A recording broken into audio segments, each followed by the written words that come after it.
May nagtanong, ba't daw ang mahal ng kape na binibenta namin?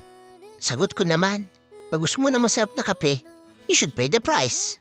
Panoorin mo lang itong video na to para may idea ka din kung paano pasarapin ng kape. Tapunta ko pala tayo sa farm at located to yan dito sa Mount Apo. Pag Arabica Coffee ang pinag-usapan, kailangan mataas yung elevation. Yung mataas na bundok ng kikita nyo, yan si Mount Apo. Dinala ko to mga coffee seedlings from Davao papunta dito sa farm.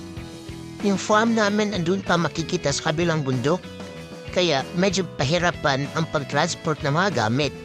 Pag naisakay na at nailipat na mga coffee seedling, kailangan pa mag-hire ng isang kabayo para iakyat itong mga coffee seedling sa farm. Yan ho pala yung bahay namin, no? Yung puti ang atip. Nakarating na rin ako sa kabilang side. At dyan sa malaking basket na yan, isasapay yung mga coffee seedling.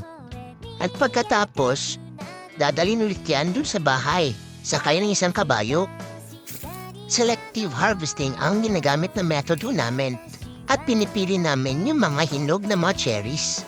Red flag talaga pag binilad mo sa lupa ang mga kape dahil mag-aamoy lupa at lasang lupa. Posibleng daanan siya ng pusa, aso, o kaya manok. Masisipag nga pala mga tao dito sa amin. Alas 3 pala naman din ang araw, gising na kami. Sa usapang presyuhan, hindi kami ang nagdedictate kung magkano ba ang presyo ng aming mga pananim.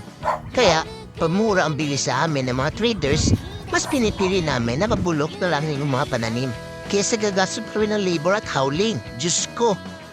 Kala niyo may pera ako kasi may sasakyan. Hoy, hindi yan akin. Piniran ko lang yan. Kukunti lang naipon ko na kape ngayon. 2 sako lang.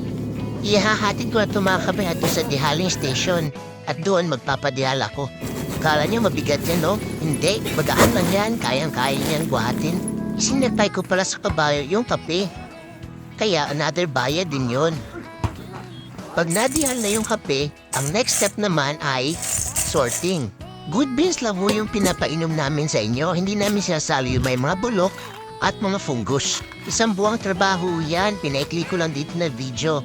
Kaya, don't forget to support your local farmers. Salamat sa pagpaminaw. Kape pa more. Bye!